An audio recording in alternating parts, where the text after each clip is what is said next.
welcome everybody.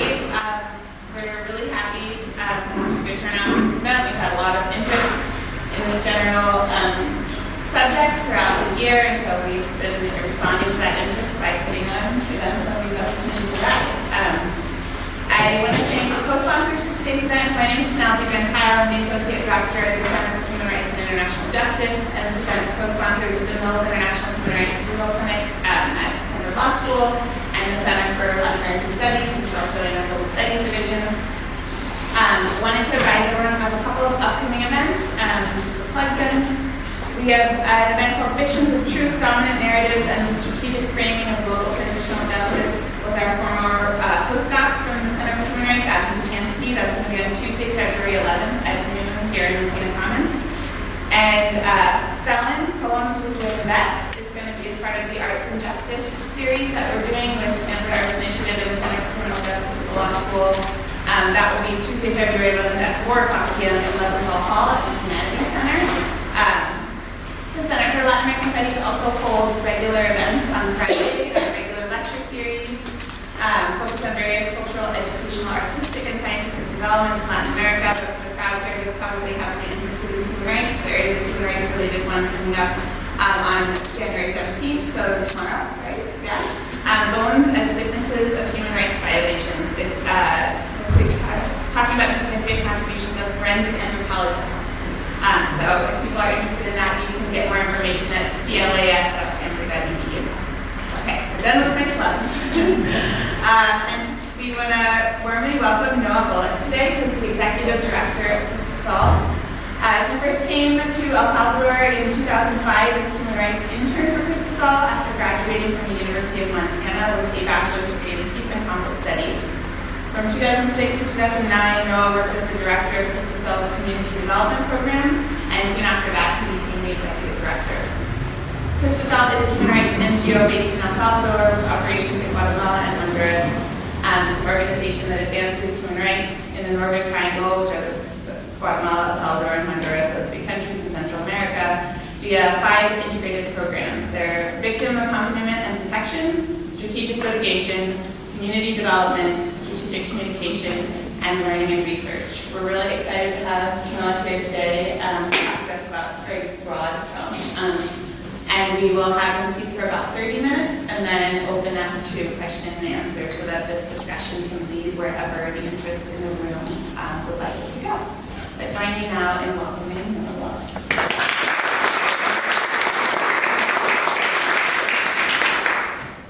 We'll start by thanking you all for coming and braving the rain and the fire alarm. Or any other challenges that you might have had to come be here with us today. I'm always honored and feel deeply grateful for people in any part who are concerned about human rights and committed to them around the world. You know, human rights are never given freely. They are organizing and demanding long-term commitments from all of us. So grateful to be with you. I'm grateful to Beth and Elizabeth, Steve. It seems like Steve has a team too with him. But grateful to all of you. And of course, Penelope for the space and the opportunity to share a little bit about our work in Central America. Cristasol, Penelope was saying, is a human rights organization. We have a presence in all 3 of the countries of the Northern Triangle of Central America. I'm going to speak kind of broadly as the event was billed about context, human rights context in the region. But before I jump into that, I just want to mention a few of the more specific issues that we work on so that in the question part you might find a point of interest and we can explore more in depth those avenues. So Cristasol, our primary mandate is to accompany victims of violence and human rights violations. And in that work, we are in accompaniment of victims from the Salvadoran conflict, victims of war crimes and crimes against humanity, for the private prosecution in the case of the El Mozote massacre. We are also working and have a pretty well-established track record on the issue of internal displacement by violence. We've litigated cases at the Salvadoran Supreme Court, and actually last week we had a major victory in that the law that our team drafted was approved unanimously by the Salvadoran legislature.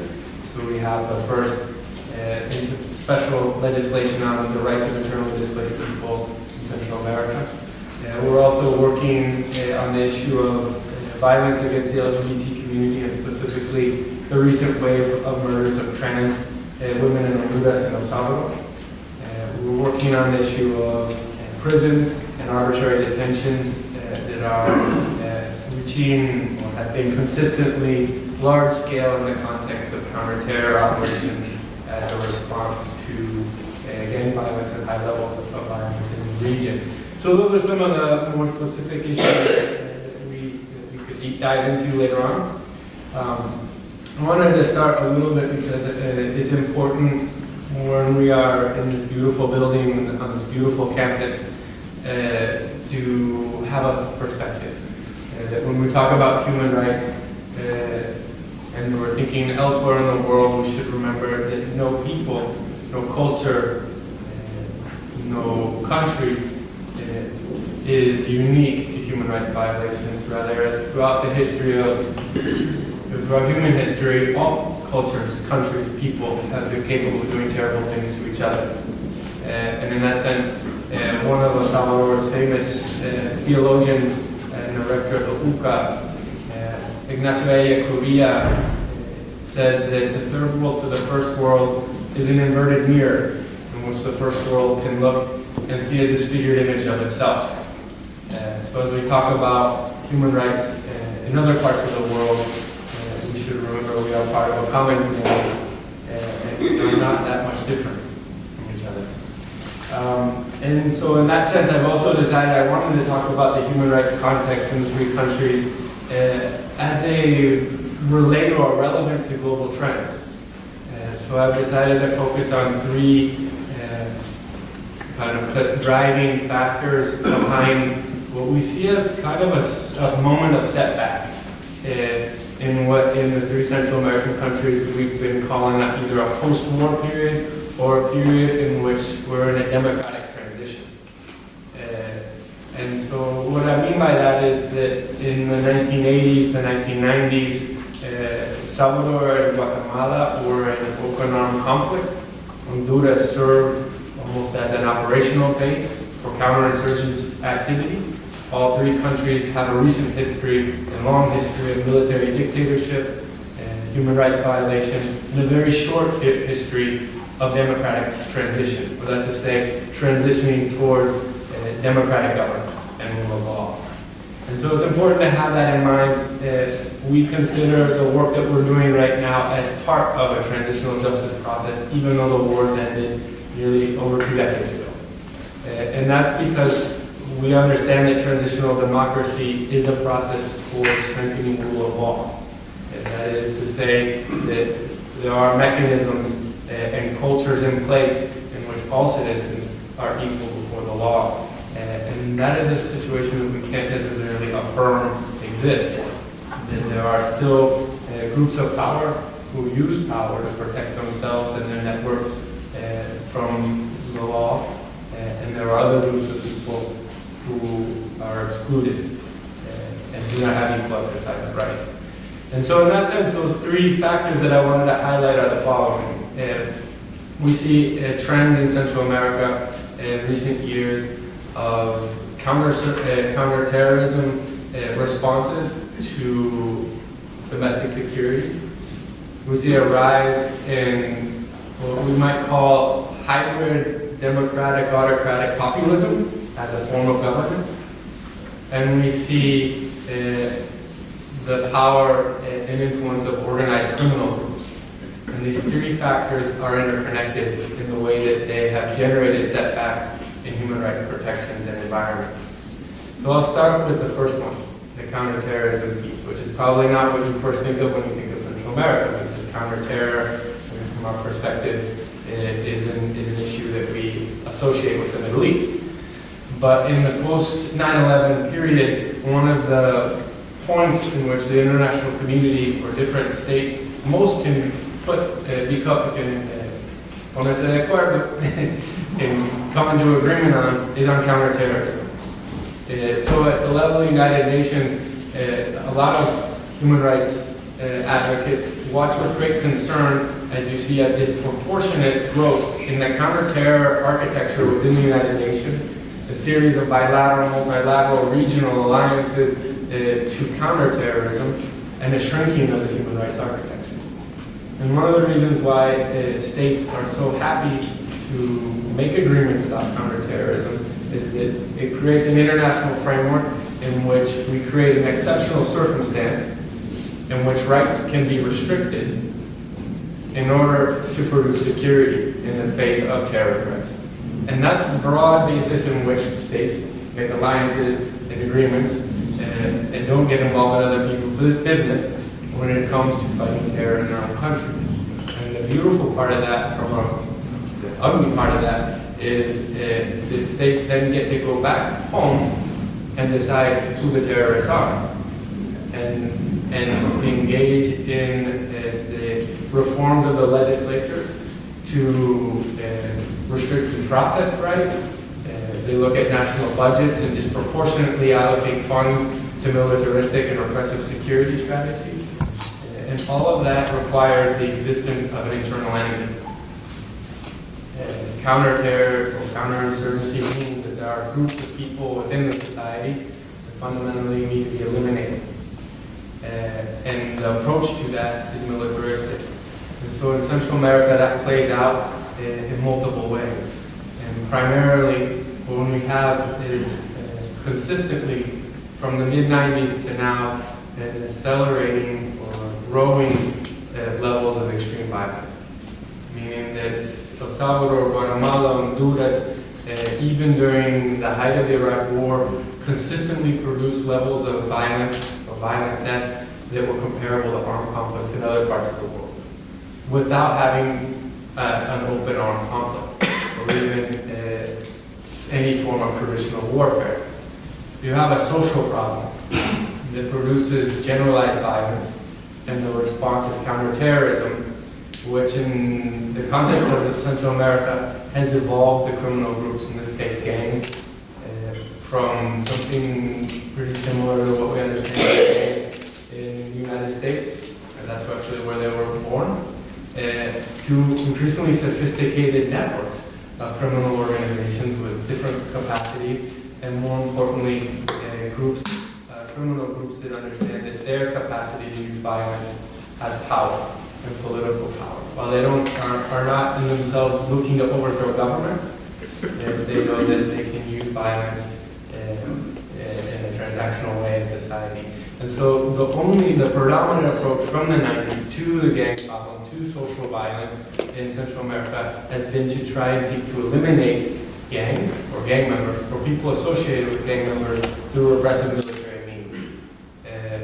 Other approaches like peace building, rehabilitation, violence prevention have been in a much lower category of priority, and this has produced a major setback, especially reflecting today, which is the anniversary of the signing of the peace accords in El Salvador. I should have said that at the beginning. Which was a major achievement of the peace accords was the demilitarization of citizen security, the establishment of civilian police forces whose purposes are protecting citizens, not identifying and eliminating internal enemies. But the application of counter-terror strategies in the region have reversed that. And so both the national police units and the military operate in communities that have been identified with gangs and criminal organizations, and they do so with the backing of reformed legislators that allow them to operate without necessarily respecting due process rights, and in that context commit human rights violations that have been documented by organizations, including extrajudicial killings, arbitrary detentions, of physical abuse, and even disappearances. And so those are disturbing return to a trend that was hopefully ended by the peace accords, and now we see that it reemerged. In that context, we should also look at the situation in the prisons. You have the irony that while most of the prisons in the three countries have overcrowding with over 100 to up to 400%, the levels of impunity for violent crime are around 97%. So you have mass detentions You have mass convictions of 40 people on a single crime, and you have prisons that have conditions that are analogous to torture. And their overcrowding, and their lack of access to medical care, and the lack of access to health care. And Crystal documented these conditions in El Salvador, and there was a particularly gruesome event over the December holiday in which the massacre of 40 people in a prison in Honduras. So that's one of the trends. I don't think that what I'm saying is unique to El Salvador. This emergence of counterterror strategies to pursue security in a society is a global trend. The idea is behind counterterrorism is that it's necessary to restrict the rights. There are good people in society and there are bad people in society, and it's necessary to restrict the rights of the bad ones to guarantee the security of the good ones. And the underlying assumption there is that human rights and the goals of human rights are somehow contradictory to the goals of security, which is something that we don't believe in. The Universal Declaration of Human Rights was written by the World War II generation, precisely reflecting on how to produce peace and security in the world. And they said that the underlying foundation of peace and security is the respect for fundamental human dignity rights anyway. So that's the first kind of trend. The second one is the emergence of I'm using this term, hybrid democratic authoritarian populism, meaning that we have democratically elected leaders who, once elected through democratic processes, begin to concentrate power, and begin to erode the separation of powers within the state, as they begin to, and this is where they become interconnected, they have public policy platforms that are not necessarily clear. That's to say, response to the most core issues of society are not clear. What makes them popular is their promise to address perceived threats internally. And that's where that becomes connected with the counter-terror strategies. That's to say that the democratic, sort of hybrid democratic autocratic populists don't necessarily have attractive policy platforms for their electorates, but they come to power through fear, and fear based on this idea that there are internal enemies, there are internal political enemies, as to say that the political establishment, which is true, is corrupt, and it has been incapable of addressing the social and economic needs of the population. It's true. Historically, in these countries, that's what we've dealt with. And they say that there's also a social internal enemy. Usually, and this is an interesting part of this trend, is the connection between these populist figures and very conservative social values. In El Salvador and Honduras, we have colleagues that say that the three pillars of power are the evangelical church, narco-traffickers, and the military. So you have at least an implicit or an explicit rhetoric, political rhetoric from these populist leaders. It says that traditional family values are the pillar of our constitution. Other minority groups within our society, like LGBT people, are threats to our social order. Interestingly, when Jimmy Morales, the former president of Guatemala, kicked the International Commission to Combat Impunity out of Guatemala, the CC, he had a big show with the military, with his generals behind him, and he was at a podium, and he said that the International Commission is an infringement on our sovereignty, it's a violation of the rights of the Guatemalan people, and therefore we're kicking them out of the country. And Guatemala is a country that's based on traditional family values, which is a strange thing to tie into an event in which you're talking about an international commission to combat impunity, but there was a need then to tie this relatively unpopular position. The CICIG had 70% support of the Guatemalan people to a social issue that could be divisive and consolidate his own popular support. And then thirdly, these populists have a security internal enemy. So that's where the gangs come in. The sense that we need, that only I am uniquely positioned to address these internal threats, and specifically these security threats to our society. And those internal security threats are the gangs in Central America, narco traffickers, or other criminal organizations of that nature. And so that's that interconnectivity again. These populist presidents, while they are different, they all coincide in the need for increased militarization of security, conservative social values, and the fact that this delegitimization of political opposition, which feeds into those other factors I mentioned, the concentration of power within the executives or the presidencies themselves, and that then eroding the separation of powers. Those are dangerous trends when we try to think about the pillars of democratic society. And then the third part is the role of organized crime. And I mentioned the Sieg in Guatemala. There was an important event that happened in 2007, which was the second year that I was living in Central America, where three members of the Central American Parliament from El Salvador, all with nice last names, were murdered outside of Guatemala City when they were there to participate in the Central American Parliament. That day, the Guatemalan authorities arrested three Guatemalan police officers, and they were put in a maximum security prison. And that night, Guatemalan commando units entered the prison and slit all their throats. The director of the prisons at that time is not a president of Guatemala. And that was the event that led the Guatemalan society, or pressured the Guatemalan government of the country, to ask for support from the international community to address the structural and massive problem of impunity.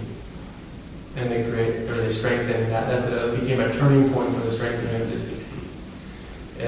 But that just is an indicator of one, this core problem that's inherited from the armed conflict period. In any political conflict that becomes protracted, along the political conflict, the two groups that are in conflict, usually it emerges, especially when there are human rights violations implicit in that conflict, emerge criminal groups, criminal networks.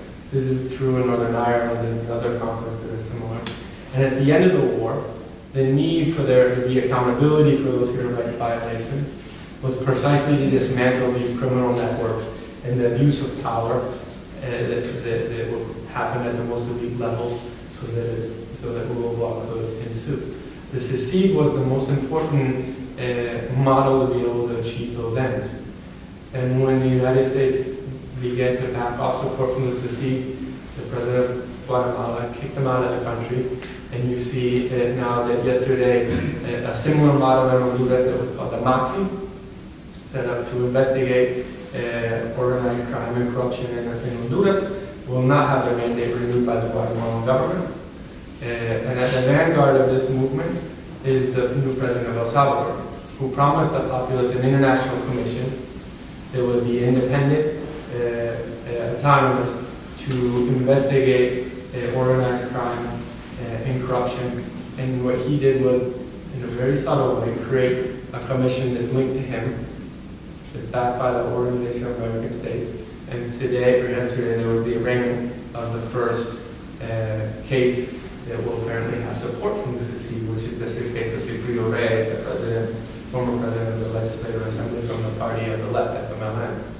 So I'm mentioning these things because what you see is a long pattern of groups of power that abuse their power, that mix in a strange interconnected relationship with organized criminal groups.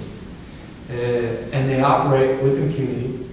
And the efforts that have been successful over the last decade to dismantle those groups and build accountability have now suffered a major setback. In that model that Nayib Bukele set up in El Salvador of creating this sense of an international commission with the backing of an international institution, but ultimately because of the lack of independence and autonomy and power that the CICIs would have, it becomes an instrument of political persecution to destroy this political opposition that people already had delegitimized, or they've delegitimized themselves by engaging in corruption.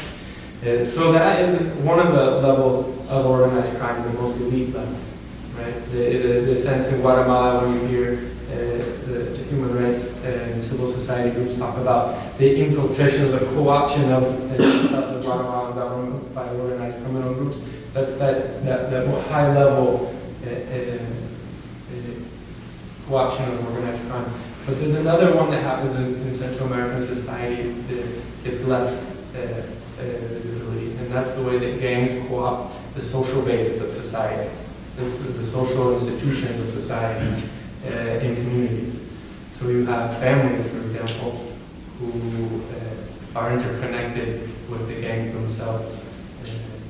You have community organizations that are co-opted by the gang structures, cooperatives. That level, that social base of society, in El Salvador specifically, is unable to organize into social movements to a large degree because they are under the authority of criminal organizations, in this case the gang.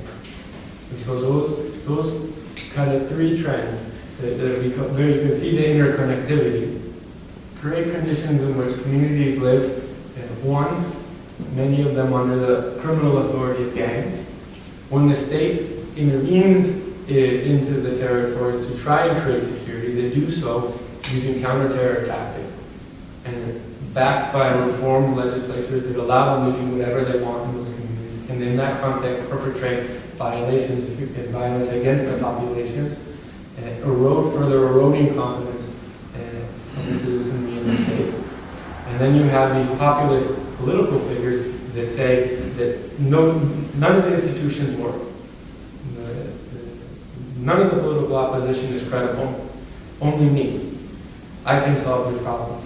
And in the face of any other good political options, people are like that. And so what you have is an erosion of confidence of the citizenry with the state, people learning to survive with many aspects of their daily lives controlled by gangs and criminal organizations that have co-opted the social basis. And then at a higher level, you have elites that use their power to legislate, to protect themselves from prosecution for war crimes or corruption, and that further erodes the sense that there's rule of law in the country. So that's the dark picture. For every day. And in that context, we have the levels of internal displacement and cross-border movements of Central America. 2 days ago, a caravan of 5,000 people left San Pedro Sula. They were met by the Honduran police who fired tear gas on them, and the Mexican authorities promised that the caravan would not be able to enter Mexican territory. So these are the phenomenon of forced migration out of the northern triangle of Central America is uniquely linked to governance and democracy issues. We debate causes, we debate why did they come. There's violence. There are levels, I already mentioned this, of violent death. They compared armed conflict, and just on the basis of that alone, why one of the things that bothered me the most in the last 5 years is to have to prove that there are humanitarian consequences to those levels of violence. That Central America is worthy of a humanitarian response, and Central Americans are in fact, should be eligible for international protection and other humanitarian alternatives. But these are issues that we are still debating in our policies. The hope, though, is that the Central American people don't stop fighting. And I mentioned that Jimmy Morales, the outgoing president of Honduras, Guatemala, was given a new position immediately after leaving the presidency as a member of that Central American parliament, which means he's still protected. He has immunity from prosecution and a nice paycheck. But on his way to his new job, he was met by student protesters who threw eggs.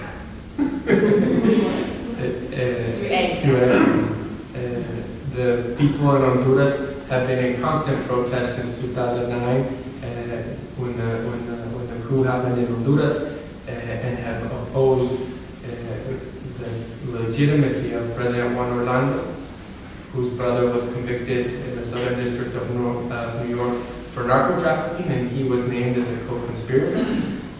He is only in power because he cooperates with the United States on President Trump's immigration policy. The Honduran people have been fighting to have him removed now for several years.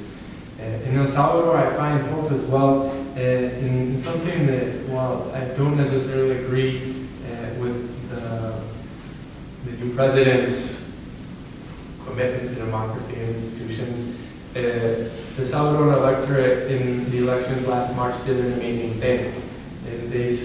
For 3 decades, the political identification of the country has been polarized between the right and the left. The former guerrilla army that became a political party, the FMLN, and primarily the Arena Party, what dominated politics since the signing of the peace accords. And the Salvadorans said, we're sick of you both.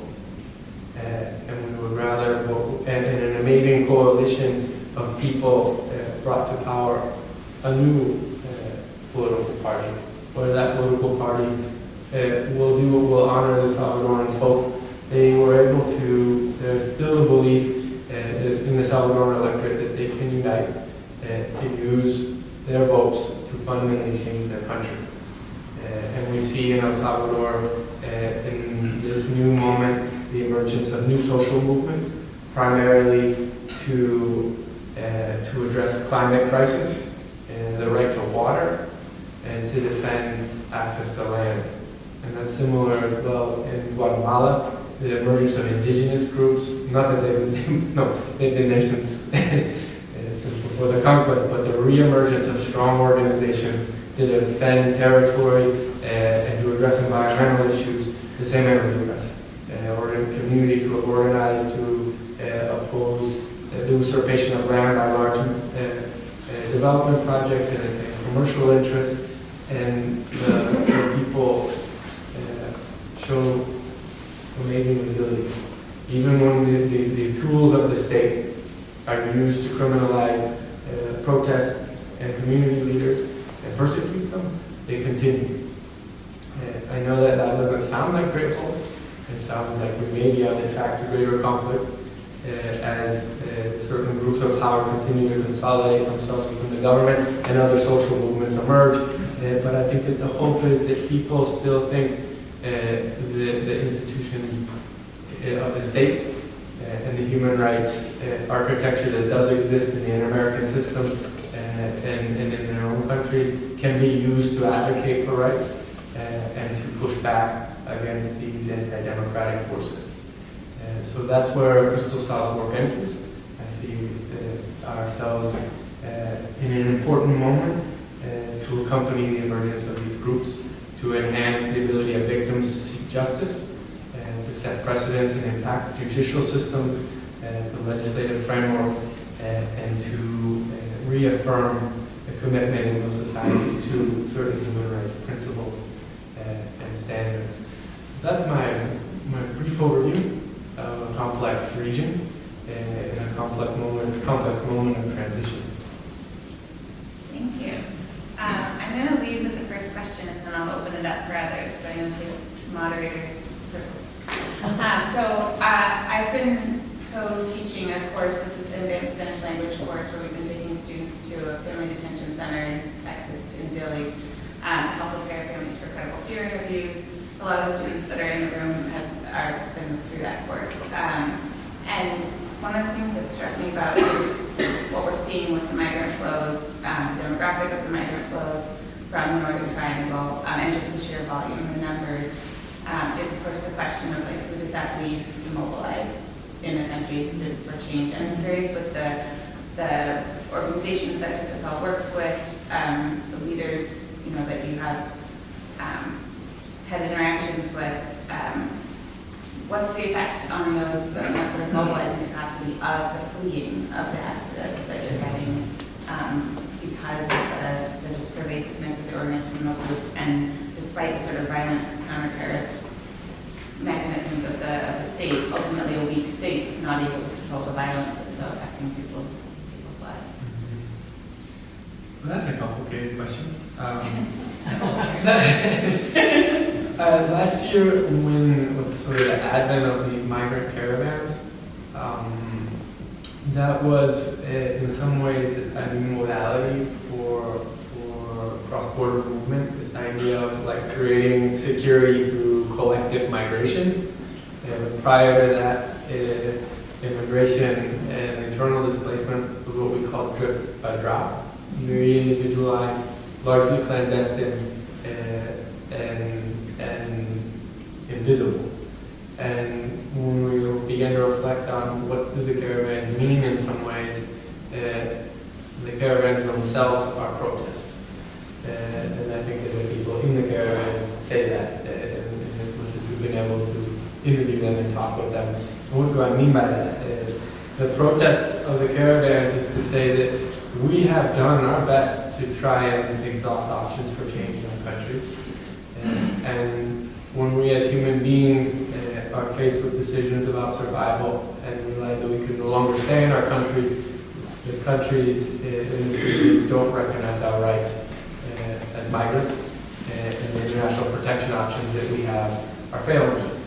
Therefore, we are collectively going to walk across borders and demand our own security, and that we are acknowledged in our right to apply for asylum. So, in some ways, your question about the impact of flight from the region on social movement, flight itself is social movement and protest. People who are tolerating terrible conditions in camps along the southern border are doing that because they're saying that as human beings we have a right to live somewhere in this world free from freedom and want. And I think that's kind of the message that's sent to those. On the other hand, I think the avenues for social protest or for advocacy are small, the spaces. In southern part of Honduras, there are communities that organize to protest large solar panel projects that surrounded their communities without any consultation, and people were dislodged so that the projects could be set up. And in protesting that, just a small fact that nobody asked us if this was okay, then the Honduran security forces were set out to quell their protest. And then the leaders were prosecuted under anti-terror laws for criminal acts, allegedly. So you see that it's not a given that there are spaces for legitimate protest. And so sometimes when those efforts are extinguished or there are no spaces, then migration becomes an exhaust pipe for that. But many of the communities who are defending their rights, that are engaged in those types of social movements, are really committed. And when they do choose to use migration, it's understood as an extreme response, not the first choice. On the other hand, victims of violence in contemporary violence in El Salvador, Honduras and Guatemala, are the least organized. Victims don't have an expectation that they can access justice or receive protection from the state. And to be a victim of violence is also to be highly stigmatized in societies. If you had a problem with the gangs or with the security forces, it's probably because you're one of them. And so victims of contemporary violence, even gender-based violence, hate crimes in the LGBT community, tend to hide from security forces, do not have the expectation of justice. When we interview internally displaced people and ask them if they we're going to inform the authorities or seek justice. They say no, and the primary three reasons are because the state is corrupt, because the state is ineffective, or because I fear reprisals for having done that. And so that is the space precisely that we're trying to open, and be able to empower victims of violence to advocate for themselves, to access justice, and to have an impact more broadly in society, and those spaces don't exist. Victims of violence in these countries tend to lose their citizenship, and that's why that immigration becomes the primary escape for them. How do you win those spaces? Very slowly. That is one of the things that we've done. I mentioned that we won a Supreme Court ruling on the rights of internally displaced people. That process, what we applied a strategic litigation approach to that. We spent about a year and a half just building a case register and evidence about a problem that the governments in the region denied even existed. And in doing that, we were able to build a profile, and in our legal work, we help people get protection to stabilize their families, but also build confidence so that they would, what we call, activate the state. Basically, we did an assessment of the protection mandates that are existing in the legislative frameworks in the three countries. And we said, and then we looked at concrete cases of people fleeing violence, and we said, well, the state should act like this. And we worked with them to try and activate a state response. And then documented the way that the state has been unwilling to assist people fleeing violence. And that just set up a pattern of help us identify and document a pattern of systemic discrimination against internally displaced people. And then we began to work with specific families about the option of filing a claim with the Supreme Court. And that required not only was that protection, safe house assistance, humanitarian assistance, but psychological assistance to help people transition from surviving and thinking of themselves and having agency and capable of producing change, and legal assistance to be able to build accountability.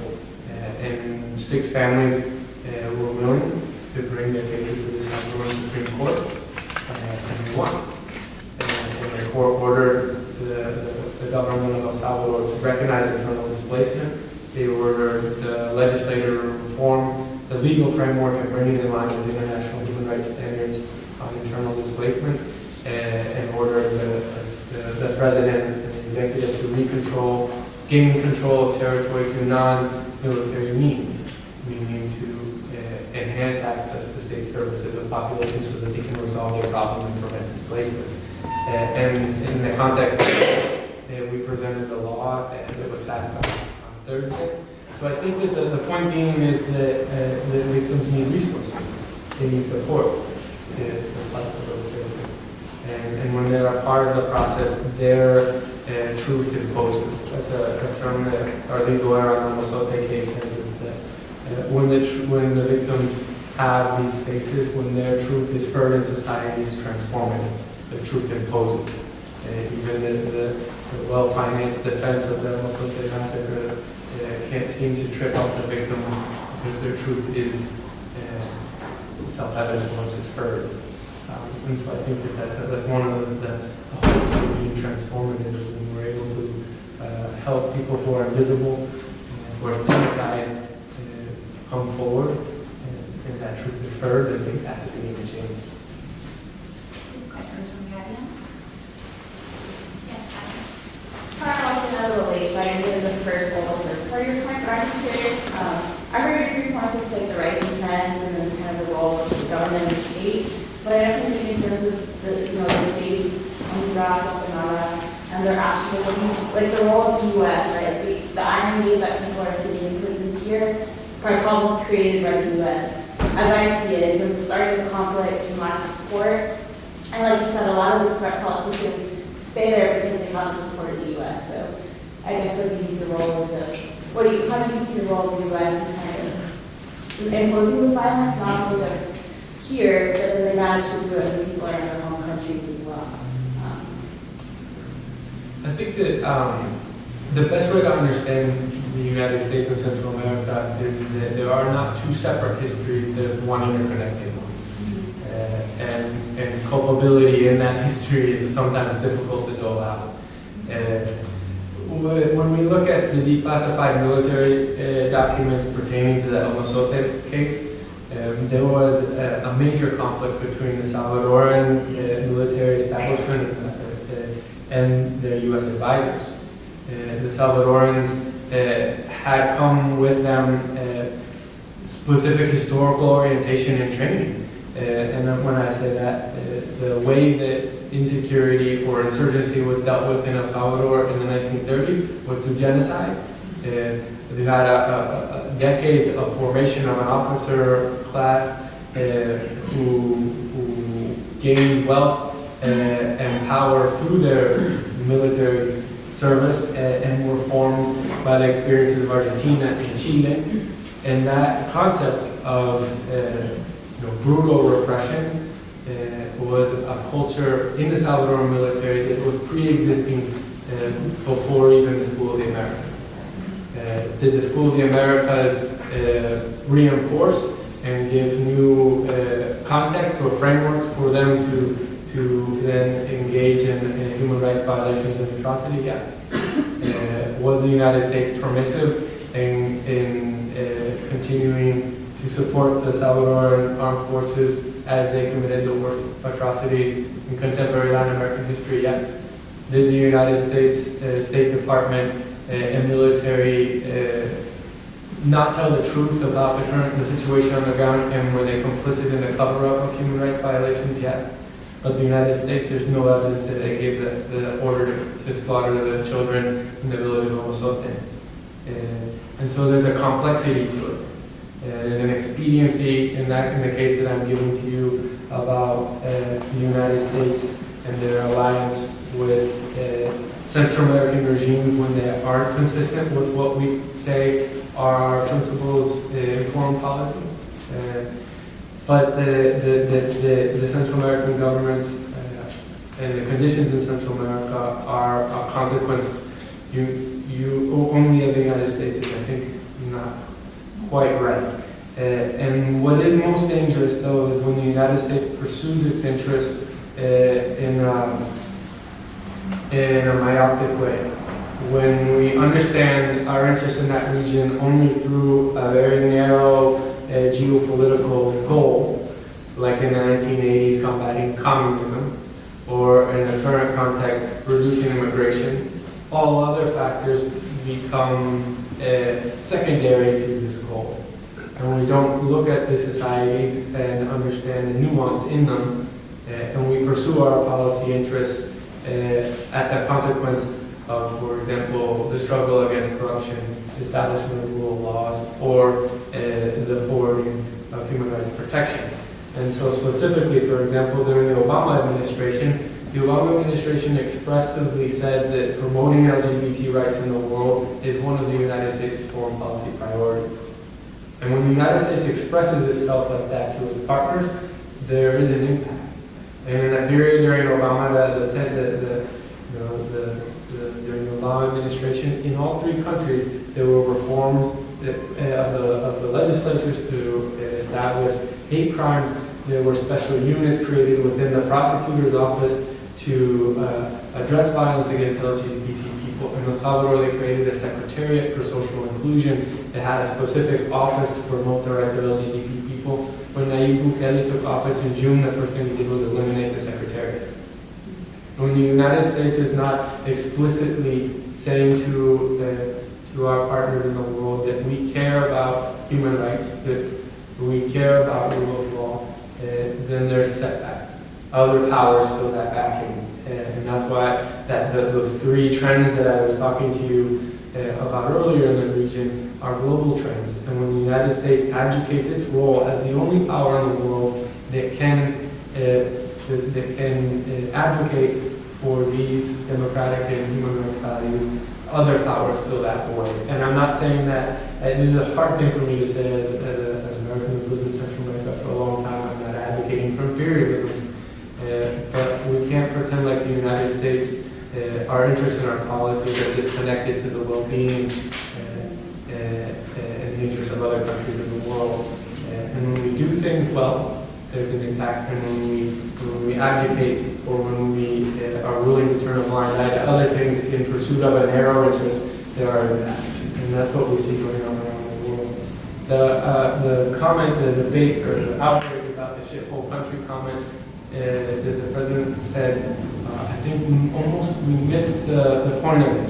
When President Trump says that there are shithole countries in the world, it's a worldview that says that somehow the conditions in other countries exist in isolation from U.S. policy. That we are not interconnected in our histories, and that's a lie. That we have a disproportionate amount of power and resources in the world, the things that we do have impact elsewhere. So we can choose to forward standards and principles that we have identified as universal and committed to in the Universal Declaration, or we can pursue other more narrow policy objectives. But I think I agree with the language of the Declaration that peace and security in the world is built on the foundation of respect for fundamental dignity and human rights everywhere.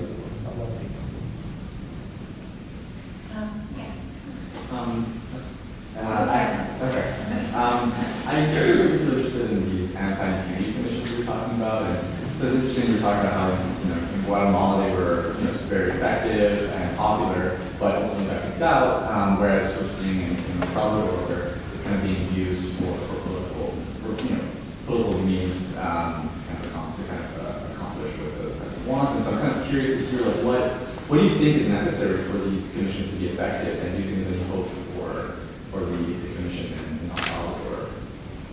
Yeah, I think that the important thing to remember about the commission is their purposes. The succeed emerges and a mandate emerges on the basis of an understanding that corruption and impunity is structural and massive in the Guatemalan society, and that the existing institutions and resources in the country are incapable of addressing them. Therefore, the Guatemalan government found itself in a situation where if there are going to be, the institutions of the country will survive, there is a need for international support. And that international support should be independent financially and in its strategic decision making, and should have broad enough powers to investigate and participate in the prosecution of crime. It is very different than what we understand as technical assistance to public prosecutors or to the judiciary. So what we've reflected on in the Crystal South is that the responses to this incredible challenge of building accountability and combating impunity in these countries, there's a menu of options. The most traditional option is increased financing and training for judges and prosecutors. And I was just reading some of the information about the El Mozote case, and one of the conclusions from that experience is that the United States spent 12 years training and funding the Salvadoran military, and were not able to have any impact in their commitment to human rights. And so if there's an existing culture in the Attorney General's office or in the judiciary of impunity, there's a social structure that reinforces that and generates benefits from corruption. You can train them and equip them all day long, and you'll get the same result and probably worse. And so, for example, the mandate of the CCs is very similar to what's already existed in terms of international cooperation to build capacity and to advise. If the conclusion is that in El Salvador there is a structural and massive problem of corruption and the existing institutionality in the country is incapable of resolving it, therefore we request support from the international community to address it, that's a very different thing. And we've created, with our partners in the region, in the country, what we call our minimum standards for international commissions to combat impunity and corruption. And those include some of the characteristics I've already mentioned about independent financing, about independent decision-making processes. The commissioner of these commissions cannot be named unilaterally by the president. And they cannot be funded by the president itself. And so those are the risks that we have, because that's the profile of the secede at this point. And And the CCs, if it doesn't evolve into a truly international commission, will be just another tool to destroy the political opposition. I'm not saying that Secretary Reyes is a very just action that Secretary Reyes is being arraigned today on corruption charges. That's a very good thing. But when we see it in this bigger context, in which the president has created a unique, internationally apparently legitimate tool to persecute political opposition, I think that's a more dangerous scenario. Moving down the menu though is where we see some opportunity. In Honduras, there's an interesting institution called National Council for Anti-Corruption, which is established in a legislative decree, but it's a civil society body that investigates and monitors. It's worth continuing to explore and reflect on that experience, but that's another way of building more accountability and pressure on the public ministries. Moving again on down the line, we think one of the most overlooked options is the option of the querellante adhesivo, which is this unique figure in the legal codes of the three countries that allows for private prosecution, or that the victims have direct access to the justice system through legal representation. And we think in front of weak democracies with histories of impunity and structural impunity, the victims need to have enhanced tools to access directly to the justice system. And that's actually one of our core operating principles right now, or organizing principles as an organization, and kind of in response to that question about what the opportunities are. We think that if we're waiting for the attorney generals to be the saviors, if we're going to create commissions that can be unilaterally disbanded by the executive, that's progress that will only be sustained as long as there's political will to sustain it, and that's a bad bet. And so what we need to do is to continue to create mechanisms for victims to access directly to justice systems and to build accountability to their own demands and advocacy. Thank you. Great conversation. I'm a true believer that our problems only get resolved when people really organize and mobilize and raise solidarity. So I wonder if you could just turn our side to what is happening. I mean, you mentioned some of these efforts of civil society, but I'm thinking about international solidarity. Can you tell us more about what's happening in that front, and especially like, in El Salvador, there were some successes because of solidarity from the U.S. and other countries, but not only from U.S. people, but also from Central American people here, who were able to tap into that solidarity and get engaged in that within the United States. So you could tell us a little bit more what is happening on that front, as well as status. Yeah, just like I said, if we leave the struggle to combat impunity and corruption to the political will of governments and presidents, then that's a bad bet. The same thing for human rights more broadly in the world. If we just expect naturally that U.S. foreign policy will be aligned with human rights goals, that's also a bad bet. And the United States, the people of the United States, whether it was during the armed conflict period or today, are oftentimes the greatest check on U.S. foreign policy when it does begin to go into that phase where they myopically look at the region and pursue their own interests. And so I think that it's still key. Some important things that are being done by civil society here in the United States are the constant litigation against the immigration policy of the United States. We know that there are organizations here that have even worked with us to identify Central Americans who can become plaintiffs to challenge the ACA agreements and the Central Party agreements. And that advocacy is really important, one, because it has an impact on U.S. policy, but it also elevates human rights norms and standards in the region. I think that's one of the things that we have to, as we see globally these setbacks, we feel a little bit like things are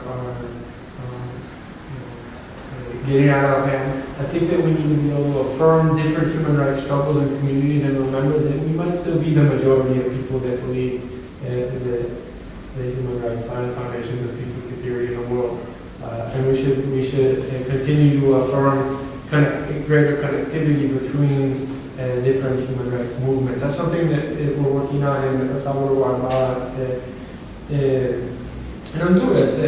The countries themselves are so close and so small, yet social movements and civil society organizations act in isolation. What's really helped us, for example, we would not be able to have made progress in the time frame that we had on learning how to prosecute war crimes if we didn't receive support from our Guatemalan colleagues. We need to enhance connectivity between social movements and human rights organizations because the challenges are massive. How do we compete when narratives are constructed through social media now? And narratives, because of the emergence of social media, that allow countries are so powerful that they can influence elections. How do community organizations, civil society organizations compete with Nayib Bukele in his communications capacity? So we need to be able to share tools to have greater connectivity, just to be able to keep up. And that's the same with the struggle against corruption in the community. There are very few civil society organizations that have the capacity to, for example, become private plaintiffs in this process. That's a very technical skill, and so that's something we have to share. Right? I wonder if you could give us a little bit of a deeper look at the relationship between the evangelical movements and organizations such as Cristosal or World Vision that have a religious history attached to them, and how that's playing out on the ground. That's a good question too, because there's such diversity in that. Those type of religiously based humanitarian organizations like World Vision and things like that have played a key role in the humanitarian response to displacement, to violence, to inform the violence and migration itself. On the other hand, there are more conservative evangelical ideologies that have reproduced discourses of hate against vulnerable populations like LGBT people. So, in anything, there's half a dozen of this and half a dozen of that, and very mixed. The churches continue to be some of the most credible organizations when Central Americans are surveyed about their levels of trust with public institutions.